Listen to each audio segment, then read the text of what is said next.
Olá pessoal, o sommelier Sérgio Pires, presidente da ABS-DF, está fazendo uns vídeos bem legais sobre temas ligados ao vinho e postando num grupo de degustação. Ele gentilmente me convidou também para falar sobre algum tema ligado ao vinho. Eu escolhi o tema de vinhos de guarda e vinhos que saem da vinícola já prontos para serem consumidos, que eu vou chamar aqui, para simplificar, de vinhos prontos. Aí vem aquela pergunta, o que é melhor? Um vinho de guarda ou um vinho pronto? Então vamos fazer uma analogia aqui com um tema fora do mundo do vinho. O que é melhor? Um avião ou um bom carro de passeio? Então depende. Se você precisa levar seus filhos para a escola todos os dias, sair da sua casa e ir até a escola dos seus filhos, um bom carro de passeio é melhor que um avião. Agora, se você quer ir para a Europa, o carro de passeio não vai ser útil e o avião vai ser indispensável. Então, o vinho pronto e o vinho de guarda, eles têm cada um seu momento, seu objetivo. Depende do que você está esperando naquele momento. Atualmente, a grande maioria dos vinhos produzidos são vinhos prontos para serem consumidos, porque existe uma necessidade de consumo muito maior desse tipo de vinho do que dos vinhos de guarda. E o que caracteriza um vinho de guarda, um vinho pronto? Vamos falar primeiro do vinho de guarda, que depois fica fácil de entender o conceito de vinho pronto. O vinho de guarda é aquele vinho que tem a capacidade de passar por um longo período de tempo, sem perder as suas principais qualidades e ainda com algum ganho evolutivo em alguns aspectos sensoriais que ele vai proporcionar para o consumidor. E para um vinho ter essa capacidade de envelhecer dentro da garrafa sem se tornar um vinho ruim, decrépito, degradado, ele precisa de alguns elementos estruturais que, sob o ponto de vista organolético sensorial, quer dizer, aqueles aspectos que podem ser sentidos com o nosso organismo, sem a necessidade de um laboratório para fazer levantamento da composição química daquele vinho ao longo do tempo, esses elementos são fundamentais e sempre vão existir alguns desses elementos naqueles vinhos propícios à guarda, propícios à melhoria com o passar do tempo.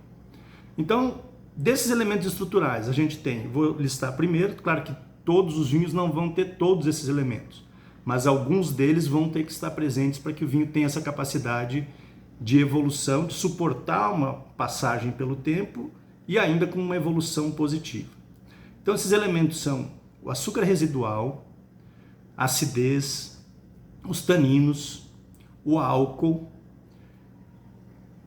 o corpo e também a sua aromaticidade. Ela tem que suportar também, continuando agradável ou até melhorando com o passar do tempo, dentro dessa transformação molecular que o vinho vai sofrer ao longo do tempo dentro da garrafa. O açúcar residual, ele é, como diz o nome, aquele açúcar que ficou do suco da uva e que foi transformado em álcool, uma parte daquele açúcar permaneceu no vinho. Ele não foi completamente transformado em álcool.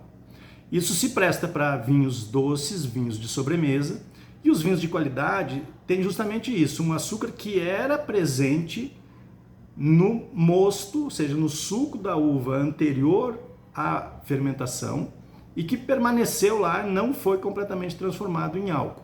Aqueles vinhos que têm o açúcar adicionado após a fermentação não são, definitivamente não são vinhos de qualidade. Então, desses vinhos que são vinhos doces, grandes vinhos de qualidade, que são vinhos de sobremesa, vinhos doces, que se prestam para oportunidade, seja sobremesa, aperitivo, ou para serem bebidos normalmente fora da refeição, porque o vinho muito doce tem uma dificuldade de harmonizar com pratos salgados, mas eles são vinhos de grande longevidade. A gente tem vinhos de sobremesa, os mais famosos aí, Tokai, Sauternes, que já foram abertos com 100 anos de idade, vinhos de Portugal também, vinhos de sobremesa de Portugal, abertos com um século, e que estavam em ótimas condições sensoriais para serem ainda bebidos. Então o açúcar residual é um grande conservante. Só que a grande maioria dos vinhos que nós bebemos, não, antes disso, para que ele tenha ainda uma agradabilidade ao paladar, ele precisa ter um desses outros aspectos presentes, que é a acidez. Um vinho muito doce sem acidez se torna um vinho demasiadamente enjoativo. Então, no caso dos vinhos que têm açúcar residual, a acidez também é um outro elemento estrutural importante para que ele possa ser um vinho de guarda. Só que a grande maioria dos vinhos que a gente consome são vinhos secos. E esses vinhos secos, então, não vão ter o açúcar residual, mas é importante que esses outros elementos estruturais que agregam capacidade de envelhecimento com qualidade ao vinho estejam presentes. Então nós vamos ter ali a acidez, um elemento importante, porque com o passar do tempo, essa acidez ela vai tendendo a se neutralizar, tendendo a decair, e um vinho sem acidez se torna um vinho, mesmo que não seja doce, ele se torna um vinho enjoativo, um vinho chato, que passa reto na boca, passa reto no paladar, e não proporciona experiências agradáveis. Além disso, a acidez é um grande componente de harmonização do vinho com a comida, facilita muito. Então é importante ter uma acidez presente para que esse vinho possa envelhecer com qualidade. O teor alcoólico, ele é importante, e aí os enólogos têm uma dificuldade de fazer um vinho com alto teor alcoólico, mantendo a acidez, porque o açúcar da uva vai aumentando à medida que a uva amadurece, mas em contrapartida a acidez vai decaindo enquanto o açúcar vai subindo. Então o enólogo se depara com a necessidade de escolher um momento ideal em que ele tem uma quantidade de açúcar suficiente para fazer um vinho com um teor alcoólico também suficiente para que esse vinho seja um vinho de tempo de envelhecimento, e ao mesmo tempo ele não pode ter perdido toda a sua acidez. Então essas uvas têm que ter passado por um período de amadurecimento muito correto, muito adequado. Ela não pode ter amadurecido muito rápido, tem que ter um amadurecimento mais lento, para que ela não perca a acidez. E além disso, vamos falar já do próximo elemento, que são os taninos, que são também um elemento fenólico presente nas uvas, e cuja extração, quando feita sem que a uva esteja perfeitamente madura, sob o ponto de vista fenólico, ele também vai extrair taninos que são desagradáveis, que são agressivos e que trazem aromas desagradáveis para o vinho. Então, para que esses taninos estejam maduros também é preciso de tempo, e aí é aquele desafio, precisa do açúcar, precisa do tanino amadurecido, mas a acidez não pode ter decaído. Então são condições de envelhecimento bastante especiais. E o corpo, que é aquela sensação de preenchimento de boca que o vinho traz, e que é uma soma da presença desses elementos estruturais, como o açúcar, os taninos, o glicerol também é um elemento presente no vinho que traz uma sensação de untuosidade, traz uma sensação de corpo, e todos esses elementos, para serem extraídos, precisam de um processo de extração no qual as uvas estejam especialmente numa condição qualitativa muito boa, para que esses elementos possam ser extraídos em grande quantidade, fazer um vinho com todos esses elementos estruturais para o envelhecimento, e ao mesmo tempo ele seja um vinho agradável. Ele não pode, esses elementos se extraídos quando a uva não está perfeita, eles vão trazer uma série de aspectos sensoriais muito desagradáveis, muito desequilibrados. Então os vinhos de guarda, eles não são vinhos simples de serem feitos, eles são vinhos que precisam de condições bastante especiais. E os vinhos prontos, então, são vinhos ruins? São vinhos que não eram especiais, que as uvas estavam ruins? Não.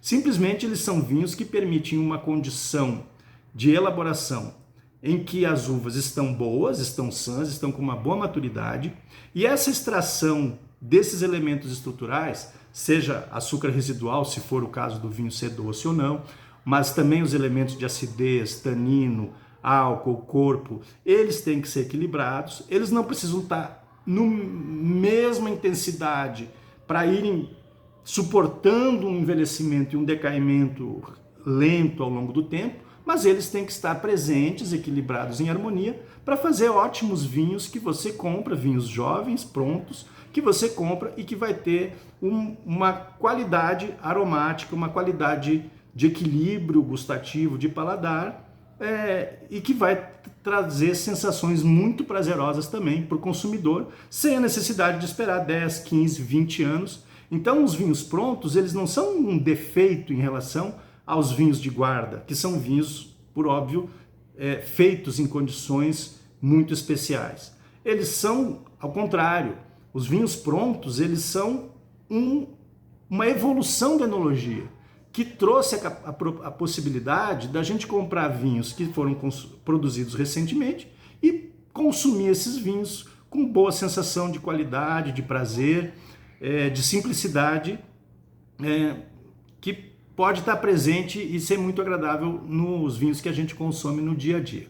Agora, mais do que tudo isso que eu falei, o que determina aquele vinho ideal para cada momento é o gosto de cada consumidor, né? Ele que deve ser o mandatário. Se o consumidor gosta de comprar um vinho que seria adequado para a guarda e tomar aquele vinho ainda jovem, porque ele gosta de sentir aqueles elementos intensos todos muito presentes, é o desejo do consumidor e ele tem todo o direito de fazer isso. E se tem consumidor que gosta de comprar um vinho jovem e guardar ele por muito tempo e tomar ele depois de algum tempo, também vale o desejo e a vontade soberana de cada consumidor. Agora, você pode aproveitar que os enólogos trabalharam duramente para fazer cada um desses tipos de vinho e tomar cada um deles no seu momento, consumir tranquilamente, com bastante prazer, vinhos jovens feitos recentemente e ter as suas garrafinhas de vinhos de guarda guardados para aquele momento especial, para aquela refeição